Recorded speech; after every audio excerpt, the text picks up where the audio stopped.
امام حسن کے پاس ایک بندہ ہے, بڑی مزار بات داتا علی اجویری نے لکھی, مجھے پڑھ کے بڑا ہی مزہ آیا اور سمجھ بھی آئی کہ اہل بیت نبوت کی اصل مخالفت کون کرتا ہے. ایک شخص آیا تو اس نے آ کے نا معاذ اللہ حضرت مولا علی شیر خدا کو معاذ اللہ ثم معاذ اللہ, امام حسن کے والد کو برا بلا کہا. پھر امام حسن کو کہا, وہ برا بلا کہتا جا رہا ہے, امام حسن مسکراتے جا رہے ہیں, ہنستے جا رہے ہیں. انجوائے کرنے کا آپ کا موڈ باندھ ہے تو سب کچھ انجوائے ہو سکتا ہے, لیکن اگر آپ نے مرچیں دانتوں کے نیچے رکھ کے اچھی طرح چبا لی ہوں اور کانوں سے بھی دھواں نکل رہا ہو تو پھر تو بھائی کوئی چیز بھی انجوائے نہیں ہوتی. پھر تو قصور یہ ہے کہ مرچیں نہیں چبانی تھی, آپ نے اپنا مزاج خود بڑا کڑوا کر لیا ہے, وہ کیسے کام چلے گا.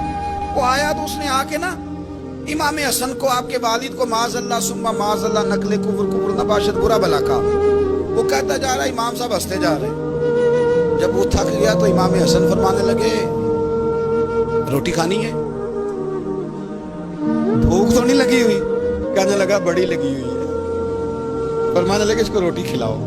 اس کو روٹی کھلائی. فرمایا تیرا حال, کہنے لگا بڑا غریب ہوں. ایک پیالے میں چاندی بھر کے امام حسن نے اسے دی, اور جب اس کو دے دی نا تو غور سے چہرہ دیکھنے لگا. کہنے لگا آپ کا حلم دیکھ کے, سخاوت دیکھ کے مجھے یقین آ گیا ہے کہ آپ واقعی خون رسول. امام صاحب فرمانے لگے یہ بیچارہ اصل میں تنگ ہے اپنی زندگی سے, اصل اس کا حال کوئی نہیں تو میرے ساتھ یہ حرکتیں کر رہا ہے. تو یہ آپ سمجھیں اس بات کو, کچھ لوگ بیچارے ویسے ہی تنگ ہوتے ہیں, پریشان ہوتے ہیں, ویسے ہی بلا وجہ معاملہ ہی کوئی نہیں. امام حسن رضی اللہ تعالیٰ عنہ نے ہمیں سبق دیا ہے. وہ علامہ اقبال کہتے ہیں کہ ایک مولانا نا میرے سامنے نا ایک بھوکے آدمی کو سامنے بٹھا کے تو حدیث پاک کا درس دے رہے تھے. بندے کو بھوک بڑی لگی ہوئی تھی, وہ درس دیتا جا رہا ہے دیتا جا رہا ہے. تو اقبال کہتا ہے میں نے اسے کہا کہ فاقہ کش کو درس شریعت سے کیا غرض, اس کے شکم کی آگ کو تو روٹی چاہیے, بھائی اسے روٹی کھلا, اسے تیری کوئی سمجھ نہیں آ رہی, تو بھوک لگی ہوئی ہے, پہلے کھانا کھلا لے, پھر ذرا اس کے ہوش ٹھکانے آئیں گے, پھر اسے دین کی بات بتا لیں. ہم لوگوں کا ذہن نہیں سمجھتے کہ بندہ کس قسم کا ہے. سارے ہی صحابہ حیا والے تھے, سارے ہی اکرام والے تھے, اور حضور سید عالم صلی اللہ علیہ وسلم کی پیاری زوجہ حضرت عائشہ صدیقہ رضی اللہ تعالیٰ عنہ فرماتی ہیں کہ میں حضور کے گھر میں پردے کے پیچھے دیکھ رہی تھی, نبی کریم آرام فرمائے, تو حضور کی نا تہمت مبارک پنڈلیوں سے ذرا اونچی ہو گئی, پنڈلیوں سے ٹخنوں تک مرد کا چھپا ہوا ہو تو وہ جائز ہے, اس سے نیچے ننگا نہیں کرنا چاہیے, اوپر اس سے ٹخنوں سے اوپر, نیچے ہو بھی جائے تو خیر ہے. حضور کی پنڈلیاں نا تھوڑی سی چادر ہٹی ہوئی تھی, پنیاں کہتے ہیں ہم پنجابی میں, پنڈلیوں سے ذرا چادر ہٹ گئی, حضور لیٹے رہے, آرام فرما رہے. فرماتی ہیں باہر دستک ہوئی, حضور نے فرمایا کون ہے؟ عرض کی ابو بکر صدیق ہو یا رسول اللہ, اجازت ہو تو حاضر ہو جاؤں. حضور نے فرمایا آ جاؤ. کہتے ہیں حضور لیٹے رہے, حضرت ابو بکر آئے, بات چیت ہونے لگی. تھوڑی دیر کے بعد پھر دستک ہوئی, کون ہے دروازے پہ؟ یا رسول اللہ عمر بن خطاب ہوں. میں آ جاؤ, آ گئے, بات چیت ہوتی رہی. تھوڑی دیر کے بعد عثمان غنی آئے, یا رسول اللہ آ جاؤں. فرمایا عثمان ذرا ٹھہر.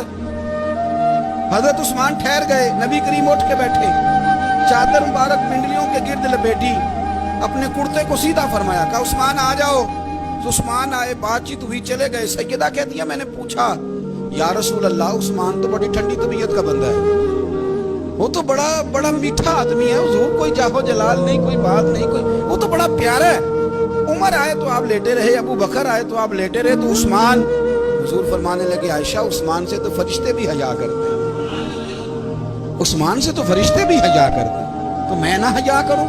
آپ اس بات کو سمجھیں, غور کریں کہ اگر ان کی طبیعت اس طرح کی ہے کہ وہ کہتے ہیں کہ وجود زیادہ چھپا ہوا ہونا چاہیے, تو نبی پاک نے ان کی طبیعت کا خیال کیا ہے, حضور نے ان کے مزاج کا. آپ کو نہیں پتا کہ ابا جی آپ کے کیا سوچتے ہیں, کیا چاہتے ہیں, آپ کو نہیں پتا آپ کے استاد کا مزاج کیا ہے, آپ کو نہیں پتا آپ کے مرشد کامل کی طبیعت کس طرح کی ہے, وہ کن باتوں میں راضی ہوتے ہیں, کن میں ناراض ہوتے ہیں, ہمیں سارا پتا ہوتا ہے, لیکن ہم چاہتے ہی نہیں صحیح کرنا معاملات کو. ہم اپنے وجود پر تھوڑا سا بوجھ ڈالنا ہی نہیں چاہتے, اپنی طبیعت کو تھوڑا سا تکلیف دینا ہی نہیں چاہتے. حضرت صدیق اکبر رضی اللہ عنہ, مالدار آدمی, کروڑوں پتی شخص, لیکن انہوں نے نا ایک موقع پہ پھر ٹاٹ کا لباس بھی پہن لیا. کسی نے ان سے کہا ابو بکر یہ کیا؟